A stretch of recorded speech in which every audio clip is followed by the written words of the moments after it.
Okay, yan. So, yan, update lang tayo guys sa ito. Yung minodify nating mixer na yan o, yung Trident BUME 6 USB 6 channel power mixer. Ayan. So, ito yung na-mention ko dun sa isang video natin na review yata yung ng isang amplifier. Lalagyan natin ng main amp. Ayan. Wala siyang power amp ang loob niyan. Walang power amp o walang main amp. Yan si Sir Roy Sagansay. Yan, siya rin ang may-ari nito. Mayroon na tong binili na main amp na match doon sa power supply niya. So, iwan ko lang kung mabibidyoan natin at may share ko sa inyo yung paano ko gawin yan. Ayan. So, ito na siya. Na set up ko na yung main amp dito sa casing, yung power supply at yung diode. Ayan. Okay, so i-recap lang natin kasi di na ako nakapag-video yata nung pagkabit ko nito. Okay, so ito naggamit tayo ng dalawang mainboard pala. Ayan, so ito tsaka to. Tapos siyempre ikinabit natin sa heatsink. So ito guys, itong heatsink na ito ay ang galing to sa mga 502 na concert. So, isang hilera. So hinati ko lang para sa apat na output na yan. Ayun, bali dalawa. Tapos yung amplifier niya ay yung pinaka power supply at yung diode na yon. So galing yan doon sa power amp ko na hindi ko natapos gawin. Ayan. So ito siya. So hanggang sa nabaha na lang. Hindi ko pa na natapos. Kaya ayan, pinagpisahan ko na lang. Yung isang power supply andun pa oh. Yung isang power supply, yung nakinuha ko na hindi dito yon palagay. Kasi separate yung kanyang power supply bawat main amp sana. Kasi nga lang, hindi ko nga lang natapos. Ayan. Hanggang sa tinamad na lang ako nagtapusin dahil nga yan, binaha pa. Ayun. So, ito pa nga yung isang diode oh. Yata makita. Madilim. Ayan, yun pa nga yung diode guys oh. Isa. Kapares nung nandoon.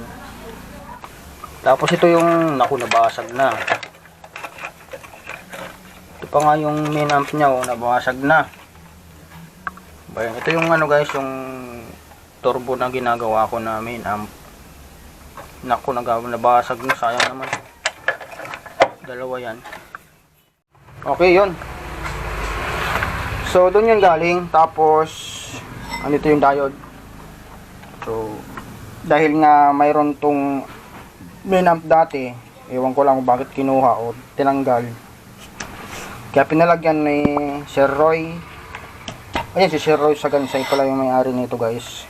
Pinalagyan niya para magamit daw. So, kahit pang mid-high lang. So, magamit mo na yung mixer. Kahit wala ng bass, okay lang. Kasi pang video-video, okay lang daw sa bahay. Ayan. Ngayon kung yung siya mga nagtatanong kung saan ko nabili itong board na yan. Si Sir pala ang bumili niyan. So, Lazada. Sa Lazada yung galing guys. 900 plus ang isa. Ang isang board. Pero ito lang board lang, tsaka may apat na transistor yung output. So bali dalawa. Ayan. So dalawa lang yung ginamit kong capacitor dito. Kasi yung board ko na ito nakaprogram yan sa 6 na capacitor. Yan, may mga abang pangambutas oh. Para sa apat pa na capacitor. Pero dalawa lang ginamit ko kasi babangga na dun sa mga pisa nung ito, yung mga tone control board nitong mixer. Pero pwede naman magdagdag, siguro mas mababa lang dapat. Mas mababa na lang. Ayan. Tapos ito, di ko na lang tinanggal yung mga power supply na ito. So para sa relay ito, tsaka para sa blower. Di ko na lang tinanggal para hindi masira yung board. So dyan na lang yan. So naghanap kami ng kamats na supply nitong transformer. ito yung nagmatch sa supply nitong transformer. Bali, ang alam ko 20 hanggang 90 volts yata yung supply na ito. Ang supply ng mainboard na yan. So ito pag nag DC ito, yung 43, so magiging 60 plus. Ayan. So pasok na doon sa requirements niya. At ito, pinapabago pa ito ni Sir Roy, yung output terminal ng speaker. Kahit daw yung binding post na lang ilagay dito. Okay, so yun lang muna. Palitan ko muna siguro yon yung terminal. Tapos, i-testing natin. So, nandito na yung input niya. Left and right. At yung supply ng pinaka-tone control at pinaka-unit. So, na-wiringan ko na pala to. So, madali namang i-wiring. So, nandito yung output ng speaker. So, may mga di-screw na yung kanyang terminal. Ito naman yung input ng signal. So, galing yan. Ito na yan. Galing mixer. Ganon din sa kabila. Tapos, ito yung supply. Positive voltage at negative voltage. So, ayan. Ganon din yung sa kabila. Ayan.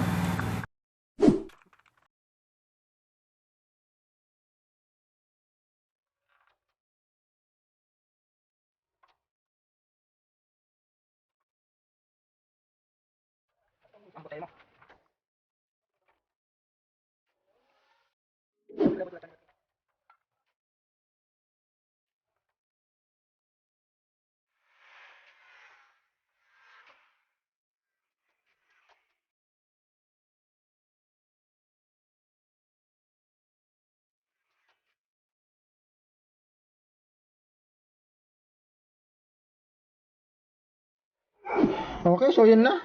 So ito, dito ko na yan ilalagay. Dito ko na yan siya po i-set up. So may nalagay na ako ng ano dyan. Nalagay na ako ng plastic. Tawag yan, plastic stand. Ayan. Dyan natin ipapatong at ito tornilyo na lang. I-clip na lang natin itong mga wiring na to ng cable tie. Para hindi siya magulo tingnan.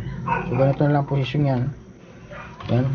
Set up ko muna guys yung signal natin at ititesting natin para makita nyo rin at marinig nyo rin yung kakalabasan nung ginawa ko. Ayan.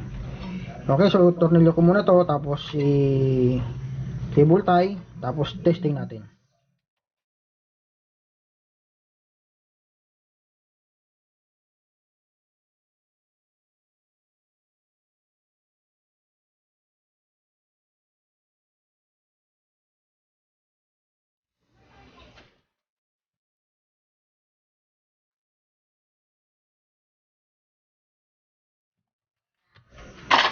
Okay, so plug in. Alagay natin power switch. Ayan. Okay, na-power na. So, ayan guys, naka-ano siya, naka-unity gain. Ayan. So, dito yung volume, dito tayo nag-input ng signal sa channel 6. Yung channel 6 tayo ng input. So, ito yung magiging volume natin. Okay, so, ready muna natin yung music. Okay, so ulitin nga natin. So ulitin muna natin guys kasi di ko na tingnan natin kung mag-on yung relay dito sa speaker protect. Yan, so yan, naka-plug in pa rin siya. So power on. Yan. Tingnan natin.